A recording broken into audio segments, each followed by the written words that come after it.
Hello, good morning all dear students. Shri PB NPB Hirpara કન્યા વિદ્યાલય કાલાવડમાં આપનું હાર્દિક સ્વાગત છે. તો આજનો લેક્ચર છે આપણો ગણિતમાં પ્રકરણ 14 આંકડાશાસ્ત્ર.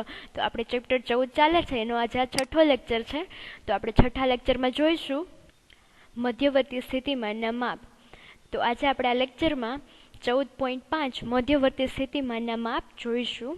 તો અત્યાર સુધીમાં આપણે આ પ્રકરણમાં આવૃત્તિ વિતરણ કોષ્ટક, લંબાલેખ, સ્તંભાલેખ અને આવૃત્તિ બહુકોણની મદદથી માહિતીને વિવિધ સ્વરૂપે રજૂ કરી છે. હવે એ પ્રશ્ન થાય છે કે શું માહિતીને અર્થપૂર્ણ બનાવવા માટે આપણે હંમેશા બધી જ માહિતીનો અભ્યાસ કરવાની જરૂરિયાત પડે છે, અથવા આ માહિતીનું ચોક્કસ પ્રતિનિધિત્વ કરે તેવી કેટલીક વિશેષતા શોધી શકાય છે? મધ્યવર્તી સ્થિતિમાનના માપ અથવા સરેરાશની મદદથી આ શક્ય છે. તો અહીંયા આપણે માહિતીને અર્થપૂર્ણ બનાવવા કે આપણે કોઈ માહિતીનું ચોક્કસ પ્રતિનિધિ કરવા માટે સરેરાશ અને એવી બીજી બે વસ્તુ છે એનો ઉપયોગ કરી અને આપણે માહિતીને અર્થપૂર્ણ બનાવી શકીએ. તો અહીંયા આપણને બે ઉદાહરણ આપેલા છે. બે વિદ્યાર્થી છે એનું એક ઉદાહરણ આપેલું છે. જ્યારે બે વિદ્યાર્થીઓ મેરી અને હરીને તેમની ઉત્તર વહી આપવામાં આવી ત્યારની પરિસ્થિતિને ધ્યાનમાં લઈએ. કસોટીમાં 10-10 ગુણના 5 પ્રશ્ન હતા. તેમણે મેળવેલ ગુણ નીચે પ્રમાણે હતા. અહીંયા પ્રશ્નનો ક્રમ ટોટલ 5 પ્રશ્ન છે, એટલે 1 થી 5 ક્રમ. મેરીના ગુણ 5 પ્રશ્નમાં આપેલા છે અહીંયા, અને હરીના ગુણ પ્રાપ્તાંક અહીંયા 5 પ્રશ્નમાં કેટલા મેળવેલા છે આપેલા છે. તો મેળવેલી કસોટીની ઉત્તરવાહીમાં બંનેના સરેરાશ ગુણ આ પ્રમાણે છે. આપણે સરેરાશ ગુણ જોતા હોય તો 5 કસોટીમાં મેળવેલ ગુણ એનો સરવાળો છેદમાં 5 મૂકી દેવાના, કારણ કે અહીંયા આપણી પાસે 5 પ્રશ્ન છે એટલા માટે. એવી જ રીતે હરીના સરેરાશ ગુણ શોધવાના. 5 કસોટીમાં મેળવેલા ગુણનો સરવાળો અને છેદમાં 5. તો મેરીના સરેરાશ ગુણ આપણને કેટલા મળે છે? 8.4 અને હરીના સરેરાશ ગુણ મળે છે 8.5.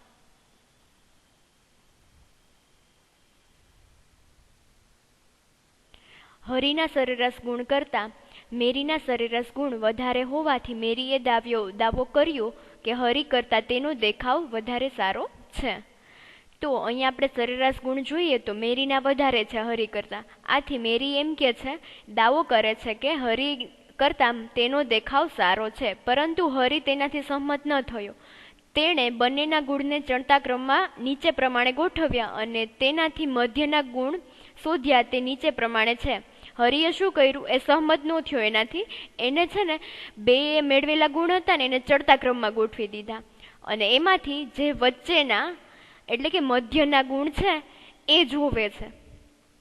તો અહીંયા મેરીના ચડતા ક્રમના ગુણ છે અને હરીના ચડતા ક્રમના ગુણ છે.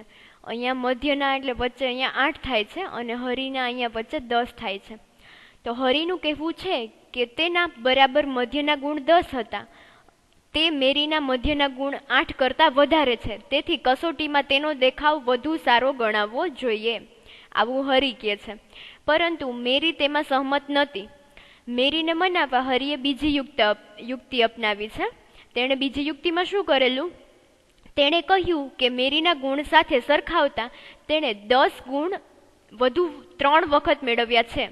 હરીના જુઓ 10 ગુણ છે એ 3 વખત મેળવેલા છે, જ્યારે મેરીએ 1 જ વખત મેળવેલા છે. તો હરી એમ કે છે કે બંનેના ગુણ સરખાવીએ તો 10 ગુણ વધુ વખત એને 3 વખત મેળવ્યા છે, જ્યારે મેરીએ 10 ગુણ છે 1 જ વાર મેળવ્યા છે. તેથી તેનું પ્રદર્શન વધુ સારું ગણાય છે, એવું કે છે.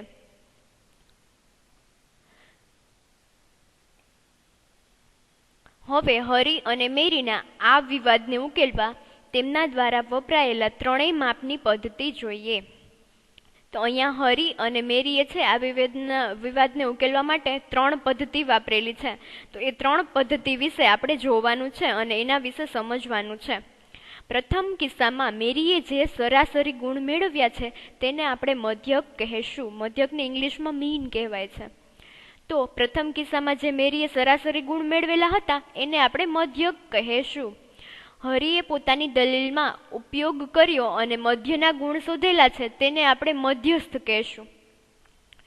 બીજી ટ્રીકમાં હરીએ શું કરેલું હતું? મધ્યના ગુણ શોધ્યા હતા. ચડતા ક્રમમાં ગોઠવી અને જે મધ્યના ગુણ મળે છે એને આપણે અહીં મધ્યસ્થ કહેશું. અને પોતાની બીજી દલીલમાં હરિએ વધુ વખત મેળવેલા જે ગુણની વાત કહી છે તે બહુલક છે.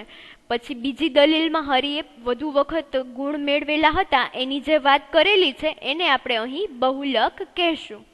હવે આપણે પહેલા મધ્યક વિશે સવિસ્તારથી ચર્ચા કરવાની છે. તો મધ્યક કોને કહેવાય છે?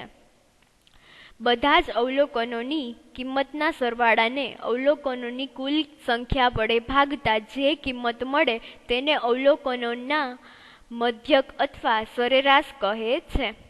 તો મધ્યક કોને કહેવાય છે? મધ્યકને સરેરાશ પણ આપણે કહીએ છીએ. તો મધ્યક કોને કહેવાય છે? પાછું હું રિપીટ કરું છું. બધા જ અવલોકનોની કિંમતના સરવાળાને અવલોકનોની કુલ સંખ્યા વડે ભાગતા જે કિંમત મળે તેને અવલોકનોનો મધ્યક અથવા સરેરાશ કહે છે. એનો સંકેત શું છે? એક્સ અને કાઉન્સ ઉપર લીટો, જેને આપણે એક્સ બાર કહેશું. તો સંકેતમાં એક્સ અને ઉપર લીટા વડે દર્શાવાય છે તેને એક્સ બાર એમ વંચાય છે. તો હવે આપણે ઉદાહરણ જોઈએ, એમાં મધ્યક શોધીશું. તો ઉદાહરણ 10 છે, એની રકમ વાંચું છું. 5 વ્યક્તિ છે અને પૂછવામાં આવ્યું કે તેમના સમાજમાં સામાજિક કાર્ય કરવા માટે એક અઠવાડિયામાં કેટલો સમય તેમણે ફાળવ્યો હતો. તેમણે કહ્યું અનુક્રમે 5 વ્યક્તિએ ફાળવેલો સમય છે એ અનુક્રમે આપેલો છે. અનુક્રમે 10, 7, 13, 20 અને 15 કલાક. તો એક અઠવાડિયામાં તેમના દ્વારા સામાજિક કાર્યમાં ફાળવેલા સમયનો મધ્યક શોધો. તો આપણે મધ્યક શોધવાનો છે. આપણે અગાઉના ધોરણમાં અભ્યાસ કરી ગયા કે આ સૂત્ર હતું મધ્યક બરાબર બધા અવલોકનોનો સરવાળો છેદમાં અવલોકનોની કુલ સંખ્યા. તો મધ્યક શોધવા માટેની પદ્ધતિ સરળ કરવા માટે ચાલો આપણે એક ચલ xi લઈએ. xi છે તો એમાં અહીં i બરાબર અવલોકનનો ક્રમ છે. i એ શું છે? અવલોકનનો ક્રમ દર્શાવે છે. અહીં i બરાબર 1 થી 5 માંથી કોઈ પણ, એટલે કે આપણું પહેલું અવલોકન x1 i બરાબર 1 હોય તો આ આપણું x1 એ પહેલું અવલોકન, બીજું અવલોકન x2 થાય, ત્રીજું અવલોકન x3 થાય, ચોથું અવલોકન x4 થાય, તે જ રીતે પાંચમું અવલોકન x5 થાય છે. ઉપરાંત અહીં પહેલું અવલોકન 10 આપેલું છે તો x1 બરાબર 10 નો અર્થ થાય છે કે પહેલા અવલોકનનું મૂલ્ય 10 છે. સમજાઈ ગયું? x1 નો અર્થ શું થાય છે? પહેલા અવલોકનનું મૂલ્ય 10 છે, તેને આપણે x1 વડે દર્શાવશું. તેવી જ રીતે x2 બરાબર 7, x3 બરાબર 13, x4 બરાબર 20 અને x5 બરાબર 15 દર્શાવેલ છે, એટલે કે પાંચમું અવલોકન 15 છે. તો હવે આપણે આ સૂત્રમાં કિંમત મૂકીએ. મધ્યક બરાબર x બાર. તો x બાર બરાબર બધા અવલોકનનો સરવાળો છેદમાં અવલોકનની કુલ સંખ્યા. તો બધા અવલોકનનો સરવાળો x1 plus x2 plus x3 plus x4 plus x5 divide by 5, એટલે કે બધા અવલોકનની કુલ સંખ્યા 5 છે, આથી છેદમાં 5. તો અહીંયા x1 બરાબર 10 plus 7 plus 13 plus 20 plus 15 divide by 5 છેદમાં 5. તો એનો સરવાળો આપણને 65/5 બરાબર 13 મળે છે. આમ મધ્યક બરાબર 13 મળી જાય છે. આથી 5 વ્યક્તિઓ દ્વારા સામાજિક કાર્ય કરવા માટે એક અઠવાડિયામાં ફાળવેલો સમયનો મધ્યક 13 કલાકનો હતો. તો હવે જવાબ મળી ગયો. અહીંયા 13 કલાક આપણો મધ્યક મળી જાય છે, 13 કલાક. હવે 30 વ્યક્તિઓ દ્વારા સામાજિક કાર્યમાં ફાળવેલ સમયનો મધ્યક શોધવો છે. અહીંયા આપણે 5 વ્યક્તિ દ્વારા સામાજિક કાર્યમાં ફાળવેલ સમયનો મધ્યક શોધેલો છે. હવે 30 વ્યક્તિઓ દ્વારા આપણે શોધવો છે. તો શું કરવાનું? આપણે x1 plus x2 plus x3 plus up to plus x30, તો x1 થી x30 નો સરવાળો એમ લખવું પડે. તો આ કઠિન કાર્ય છે, એટલે કે 1 થી 30 અવલોકનનો આપણે સરવાળો કરવાનો. તેથી તે સરવાળાને સંક્ષિપ્તમાં દર્શાવવા આટલું લાંબુ લખવું એના કરતાં સંક્ષિપ્તમાં દર્શાવવા માટે એક સંકેત છે, ગ્રીક સંકેત છે, આવી રીતે આમ. યાદ રાખજો, આને આપણે સિગ્મા કહેશું. સરવાળાનો સંકેત સિગ્મા, આ સિગ્મા છે, નો ઉપયોગ કરીએ છીએ. તેથી x1 plus x2 plus x3 plus up to plus x13 ને બદલે સિગ્મા i બરાબર 1 ટુ 30xi લખીએ છીએ. આને બદલે આપણે આટલું લખી શકીએ. એને શું વાંચશું? જ્યાં i ની કિંમત 1 થી 30 સુધી વિસ્તરી છે. અહીંયા i બરાબર 1 અને ઉપર 30, એટલે 1 થી 30 સુધી i ની કિંમત વિસ્તરી છે તેવો xi નો સરવાળો એમ વાંચવામાં આવે છે. તેવો xi નો સરવાળો છે એમ વાંચવામાં આવે છે. તેથી x બાર બરાબર સિગ્મા i બરાબર 1 થી 30 xi નો સરવાળો છેદમાં ટોટલ અવલોકનો 30 છે, એટલે અહીંયા 30.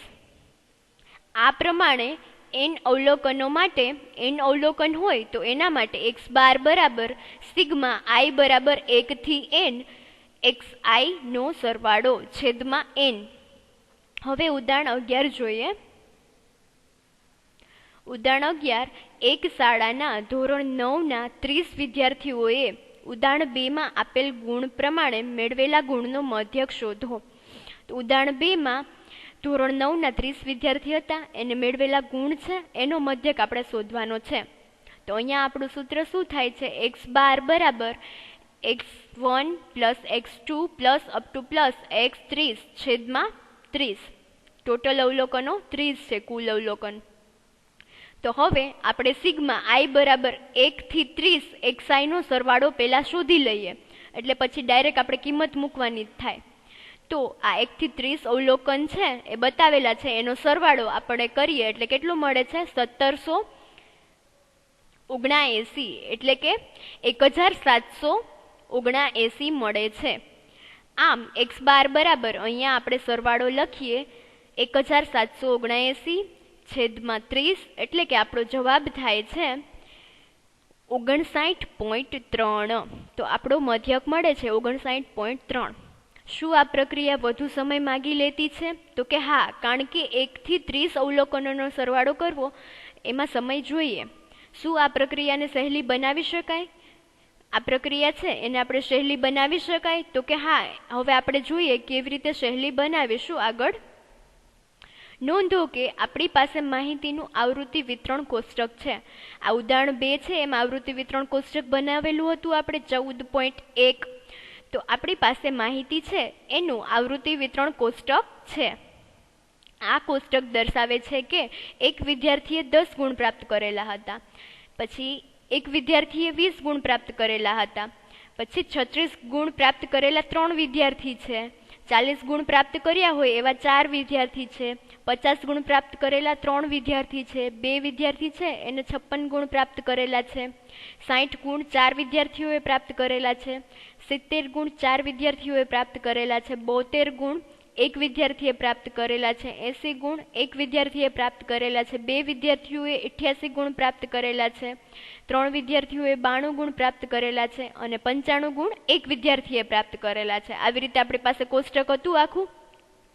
તો આથી મેળવેલા કુલ ગુણ આપણે શોધવા હોય તો 10 ગુણાકારમાં 1, એટલે કે એક વિદ્યાર્થીએ 10 ગુણ પ્રાપ્ત કરેલા છે. એવી જ રીતે 20 ગુણાકારમાં 1 અને 3 વિદ્યાર્થીએ 36 ગુણ પ્રાપ્ત કરેલા છે. આથી 3 ગુણાકારમાં 36, એવી રીતે ગુણાકાર પ્લસ આ બધા અવલોકનોનો સરવાળો કરીએ તો આપણને મળી જાય છે.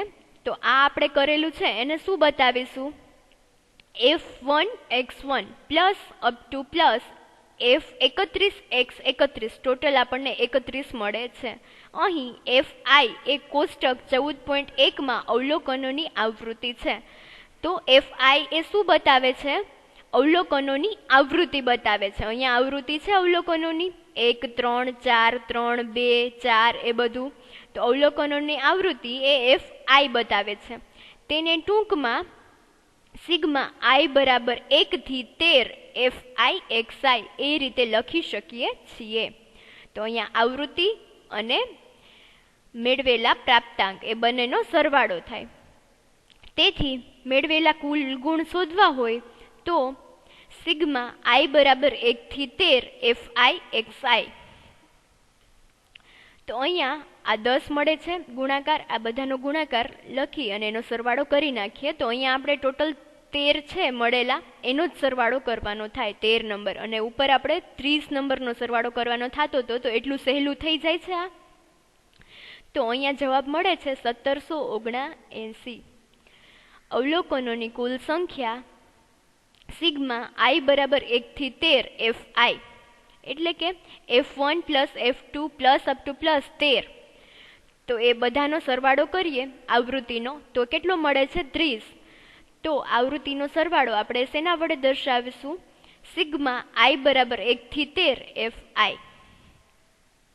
તેથી મધ્યક x બાર બરાબર બધા અવલોકનોનો સરવાળો છેદમાં અવલોકનોની કુલ સંખ્યા, જેને આપણે સિગ્મા આઈ બરાબર 1 થી 13 એફ આઈ એક્સ આઈ અને છેદમાં સિગ્મા આઈ બરાબર 1 થી 13 એફ આઈ, જે આપણને મળેલા છે 1769 છેદમાં 30, એટલે કે 59.3 મળે છે. તો એના જેટલો જ આન્સર મળી જાય છે 59.3.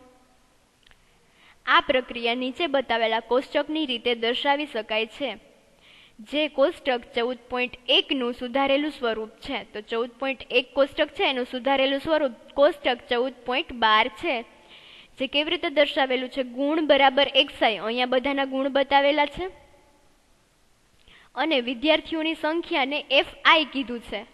આપણી આવૃત્તિ હતી એ fi, અને આ બંનેનો ગુણાકાર જે fi xi છે.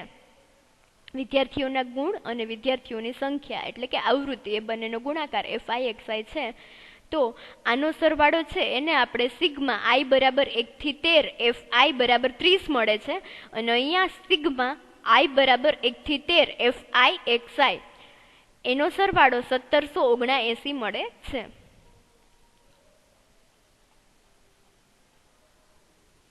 આમ અવર્ગીકૃત આવૃત્તિ વિતરણમાં તમે મધ્યક શોધવા માટે નીચે આપેલા સૂત્રનો ઉપયોગ કરી શકો.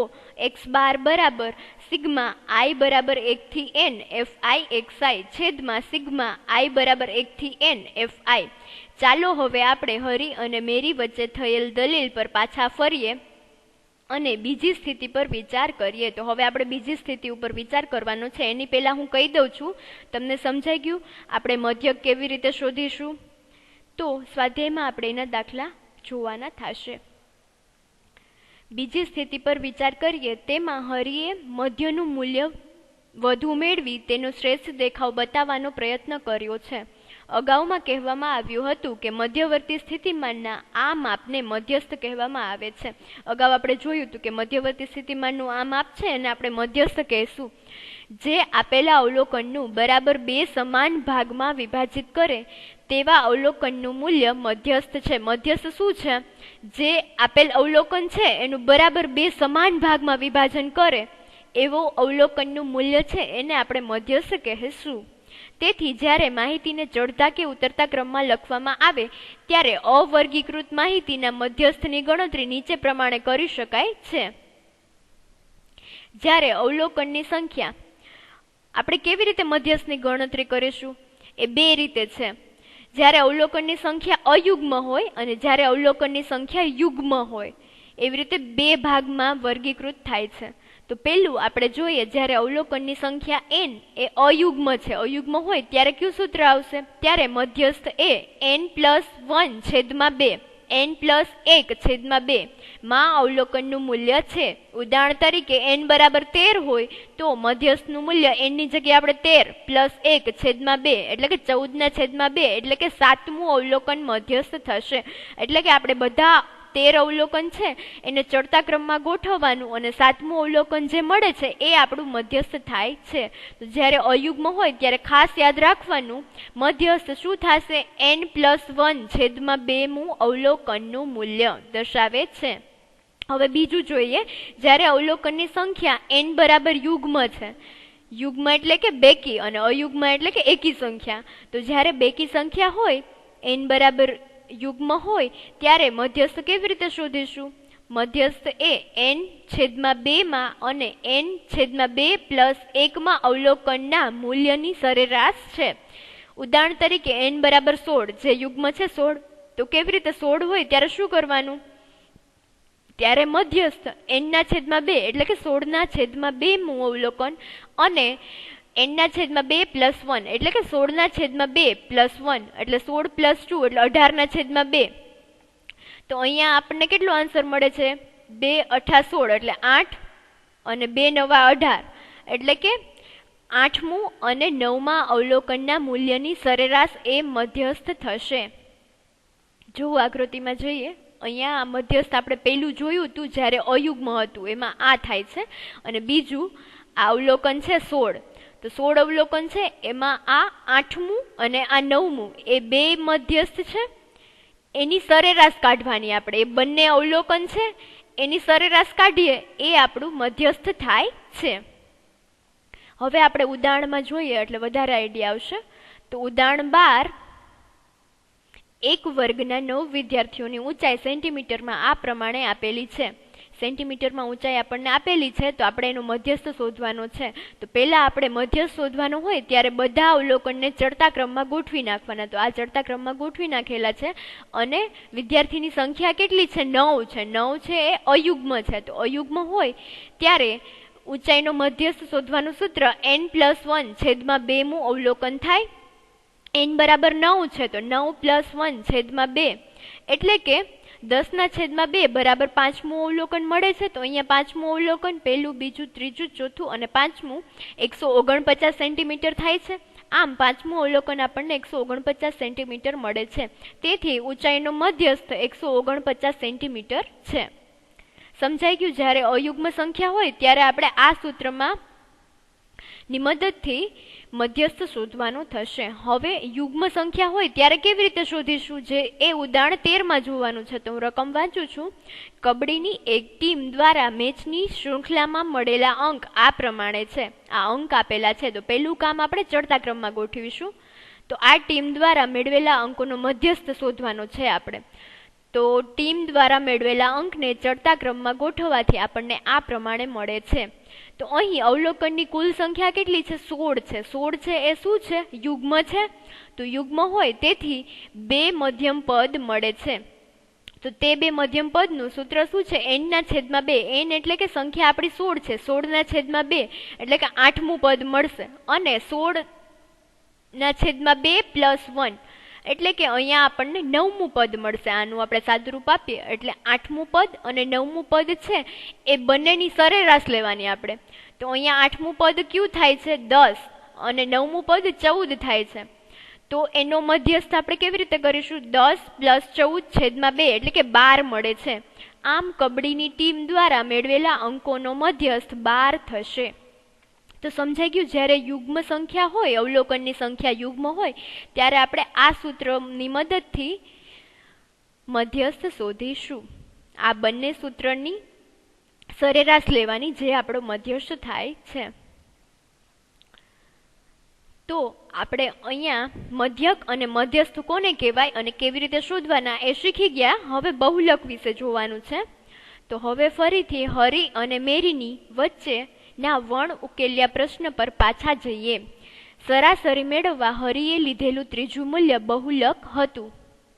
એટલે કે ત્રીજી દલીલમાં હરિએ શું કરેલું? એને બહુલક એટલે કે વધુ વખત જે ગુણ મેળવેલા છે એ લીધા હતા, તો એને આપણે બહુલક કહીએ છીએ. તો મહત્તમ વખત પુનરાવર્તિત થતા અવલોકનોનું મૂલ્ય એ બહુલક છે. બહુલક કોને કહેવાય? મહત્તમ એટલે કે વધારે વખત પુનરાવર્તિત થતા અવલોકનોનું મૂલ્ય એ બહુલક છે. એટલે કે સૌથી વધુ આવૃત્તિ ધરાવતા અવલોકનોને બહુલક કહે છે. સૌથી વધુ આવૃત્તિ ધરાવે એવું અવલોકન હોય એને આપણે બહુલક કહીશું.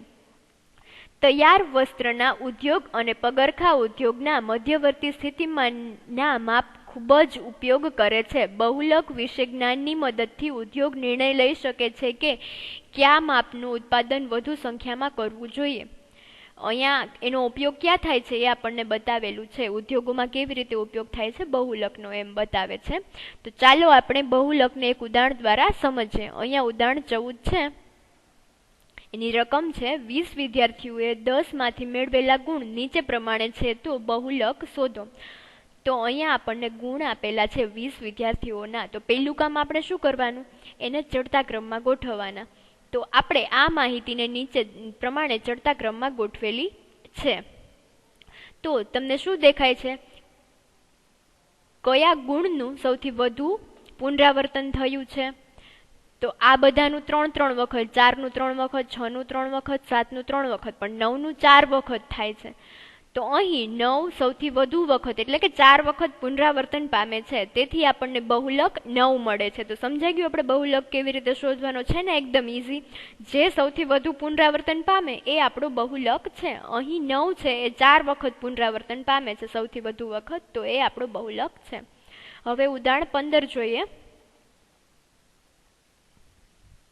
ઉદાહરણ 15 ની રકમ છે, એક કારખાનાના એક એકમમાં એક સુપરવાઇઝર અને 4 મજૂરો એમ 5 વ્યક્તિ કામ કરે છે.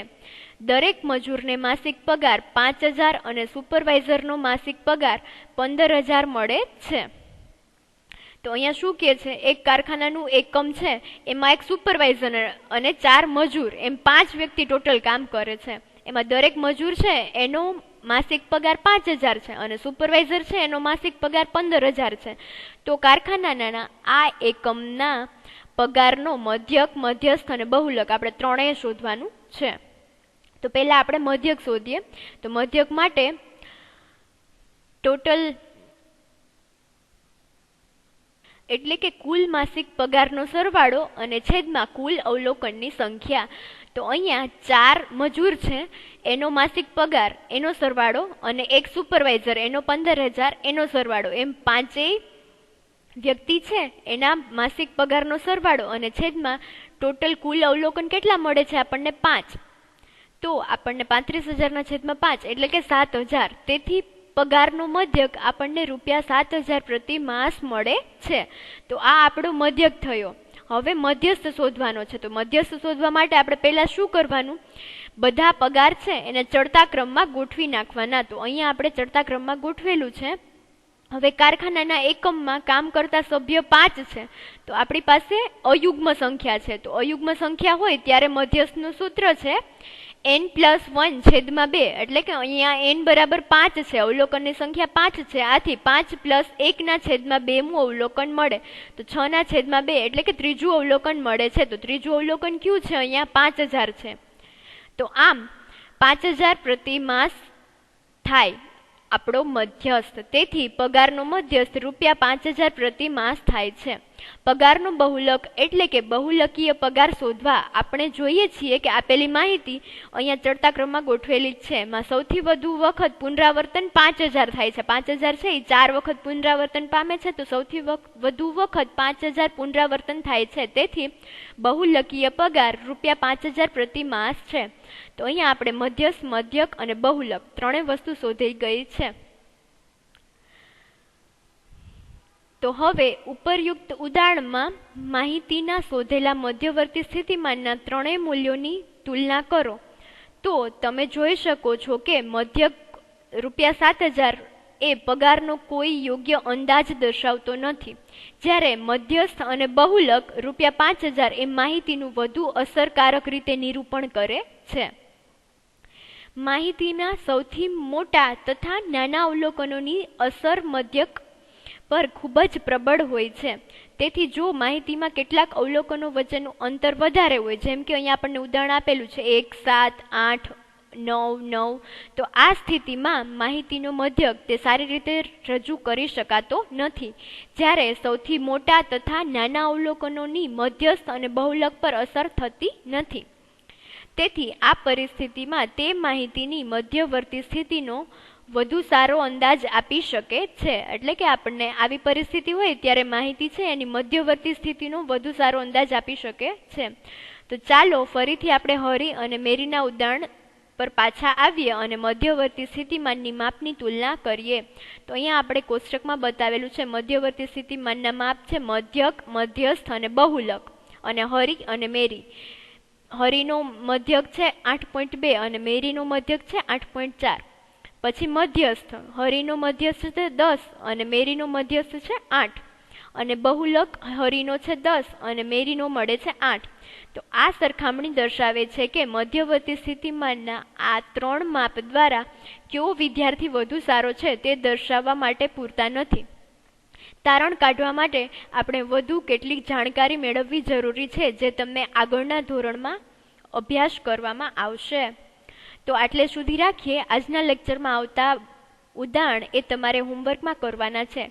તો આજના લેક્ચરમાં જેટલા ઉદાહરણ આપણે ભણેલા છે એ બધા તમારે પાકી બુકમાં લખવાના છે. તો આટલે સુધી રાખીએ. Thank you student. Stay safe, stay home.